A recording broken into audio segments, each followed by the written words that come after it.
2019 నుంచి 24 వరకు ఆంధ్ర రాష్ట్రంలో ఎలా పరిపాలన ప్రజలందరూ తెలిసిన విషయమే. ఆనాడు ప్రతిపక్ష నేత కానివ్వండి, ప్రజాప్రతినిధులు కానివ్వండి, ఇతర పార్టీ నాయకులు మేమందరం కూడా ప్రజల తరపున ప్రజల సమస్యలపైన పోరాడాలని వెళ్ళినప్పుడు అడుగడుగునా మమ్మల్ని ఇబ్బంది పెడతాం జరిగింది. మమ్మల్ని రానిలేదు. ఏకంగా ప్రతిపక్ష నేతని ఇంటి నుంచి బయటికి రానికుండా గేటు కూడా ఆనాడు తాడి కట్టేస్తాం జరిగింది. మేము ప్రెస్ మీట్ లో గత ప్రభుత్వాన్ని నిలదీస్తే కావాలని మా పైన కేసులు పెడతాం కానివ్వండి, ఏకంగా మా పార్టీ ఆఫీస్ పైన దేవాలయంగా భావించే తెలుగుదేశం పార్టీ కేంద్ర కార్యాలయం పైన దాడి చేశారు, గన్నవరం పార్టీ ఆఫీస్ పైన దాడి చేశారు.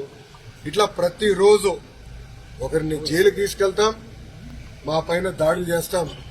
అదే జరిగింది. నేను ఆనాడు ప్రజలందరికీ చెప్పాను.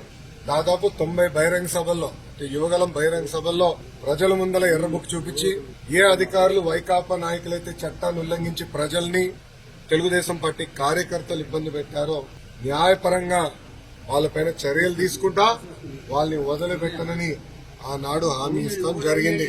మొన్న కావాలని ఒక దళితుడిని కిడ్నాప్ చేసి కేసు విత్డ్రా చేయించారు ఇక్కడున్న మాజీ శాసనసభ్యుడు. ఆ కిడ్నాప్ కేసు ఆ కిడ్నాప్ వల్లనే ఈ రోజు ఆయన జైలుకి వెళ్లే పరిస్థితి. అన్ని వాస్తవాలు బయటకు వస్తాయి. మాకు దాంట్లో ఎలాంటి సందేహం లేదు. న్యాయబద్ధంగా అన్ని చర్యలు మేము తీసుకుంటాం.